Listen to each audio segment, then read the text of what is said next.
నమస్తే, welcome to our channel. ఈ రోజు ఒక ఇంట్రెస్టింగ్ టాపిక్ తో మీ ముందుకు వచ్చాను. అదేమిటంటే బేసిక్ గా వైఎస్ జగన్మోహన్ రెడ్డి గారికి నారా లోకేష్ గారికి తేడా ఏంది అనేది నాకు అర్థమైన విషయాన్ని మీకు అర్థమయ్యేటట్లు వివరించే ప్రయత్నం చేస్తాను. ఇద్దరు ముఖ్యమంత్రిగా పనిచేసినటువంటి వ్యక్తుల యొక్క కుమారులే. కానీ వైఎస్ జగన్మోహన్ రెడ్డి గారి మనస్తత్వం ఏ విధంగా ఉంటుంది, నారా లోకేష్ గారి మనస్తత్వం ఏ విధంగా ఉంటుందో విత్ ప్రూఫ్స్ నేను మీకు వివరించే ప్రయత్నం చేస్తాను.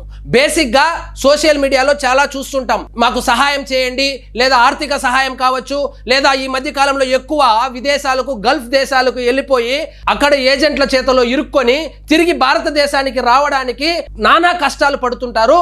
అక్కడ వాళ్ళని ఎదిరించలేరు, ఎదిరించినా పారిపోయినా ఇక్కడికి వచ్చేదానికి వీలు కాదు. కాబట్టి చాలా కేసులు చూస్తుంటాము.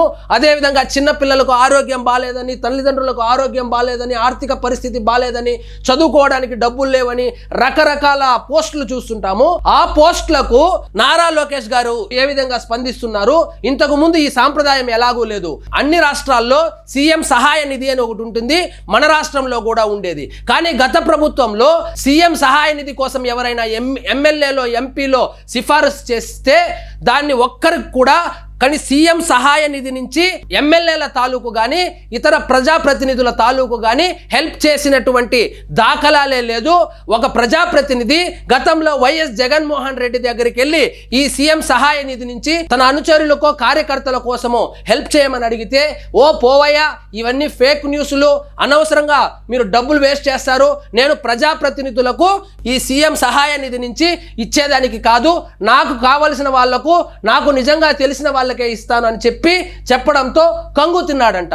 కానీ ఇప్పుడు నారా లోకేష్ గారు మాత్రము ట్విట్టర్ వేదికగా ఎవరైనా ఆయన్ని ట్యాగ్ చేస్తే ఆయన ఖచ్చితంగా స్పందించి దాన్ని ఆయన ఆఫీస్కి ట్యాగ్ చేసి ఆ సమస్యను తీరే వరకు ఫాలో అప్ చేసి సమస్య తీరిపోయిన తర్వాత ఫోటోలు కూడా విత్ ప్రూఫ్స్ పెడుతున్నాడు.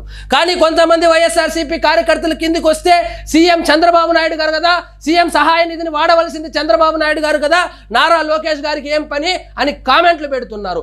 ఇక్కడ పని జరగాలి కానీ నారా లోకేష్ గారు చేస్తే ఏంది, చంద్రబాబు నాయుడు గారు చేస్తే ఏంది? ఇంకొకటి వస్తాడు సొంత డబ్బులు ఏమన్నా ఇచ్చాడని. సహాయ నిధిలో సొంత డబ్బులు ఉండవు, ప్రభుత్వానికి సంబంధించినటువంటి డబ్బులే అవి. కానీ ప్రభుత్వానికి సంబంధించిన డబ్బులను కూడా జగన్మోహన్ రెడ్డి గారు ఎందుకు చేయలేకపోయారు? ఈ విధంగా ఒక పోస్ట్ అయినా చూపిస్తారా?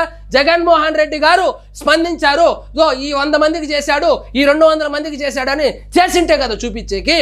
కాబట్టి చేసేవాడిని చేయనీరు. కింద కామెంట్లలో వచ్చిందనే ఈయన సీఎం కాదు కదా, 20,000 కూడా పోస్ట్ పెట్టుకుంటారా, 30,000 కూడా పోస్ట్ పెట్టుకుంటారా అనేసి కామెంట్స్ చేస్తున్నారు. ఇది చూడండి, నారా లోకేష్ గారు ఇచ్చిన మాట ప్రకారం బ్రెయిన్ స్ట్రోక్ తో ఆసుపత్రిలో చికిత్స పొందుతున్న నూజివీడు ఐఐటి విద్యార్థిని అనూషకు 12 లక్షల రూపాయలు ముఖ్యమంత్రి సహాయ నిధి నుంచి ఆర్థిక సహాయం అందించి ఆ కుటుంబానికి అండగా నిలిచారు, ఇదిగో ప్రూఫ్ అని చెప్పి సెక్రటరీ సంతకం చేసినటువంటి కాపీ కూడా జత చేయడం జరిగింది. నేను ఫైనల్గా ఏం చెప్తానంటే, ఇది ప్రభుత్వ ఖజానా నుంచి ఇచ్చినప్పటికీ ఇవ్వాలి అనే మనసు జగన్మోహన్ రెడ్డి గారిలో లేదు.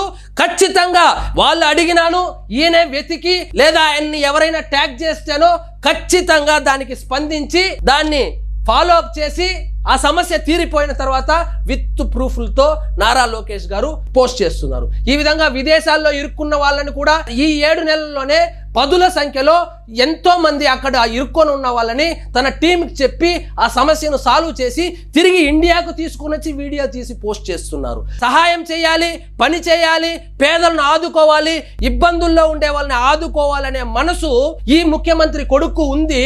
సేవ చేయాలనే ఆలోచన కానీ సేవ చేసే ఉద్దేశం కానీ ఆ ముఖ్యమంత్రి కొడుకులో నాకు కనపడలేదు. సో ఈ ముఖ్యమంత్రి కొడుక్కి ఆ ముఖ్యమంత్రి కొడుక్కి తేడా వచ్చి మనసు. ఈ మంచి మనసుతో ఈయన ఈ విధంగా హెల్ప్ చేస్తుంటే ఆయనలో ఆ మంచి మనసును నేనైతే చూడలేదు. మీరు చూసి ఉంటే కనుక వీడియోలో కామెంట్ రూపంలో తెలియజేయండి. ఏది ఏమైనప్పటికీ ప్రతి ఒక్కరూ నారా లోకేష్ గారిని అభినందించాలి. టెక్నాలజీని వాడుకుంటూ ఆయనే వెతుకుతూ ఎవరెవరైతే సమస్యలు ఉన్నారో ట్యాగ్ చేస్తున్నారో లేదా ఆయనే ప్రత్యక్షంగా సెర్చ్ చేసి ఎవరెవరైతే ఇబ్బందుల్లో గురి అవుతున్నారో పార్టీలకు అతీతంగా ఇక్కడ వేరే పార్టీ వాళ్లకు కూడా సహాయం చేయడానికి ముందుకొస్తున్నారు. మనం అప్రిషియేట్ చేయాలి. అప్రిషియేట్ చేసి ఎంకరేజ్ చేస్తే ఇలాంటివి మరిన్ని కూడా చేయగలుగుతారు ఉత్సాహంతో అనేటువంటిది నా ఉద్దేశము. ఇదండి ఈ రోజు మన టాపిక్. మీకు ఈ వీడియో నచ్చినట్లయితే లైక్ చేయండి, షేర్ చేయండి. ఛానల్ మాత్రం సబ్స్క్రైబ్ చేసుకోవడం మర్చిపోవద్దు. జై హింద్.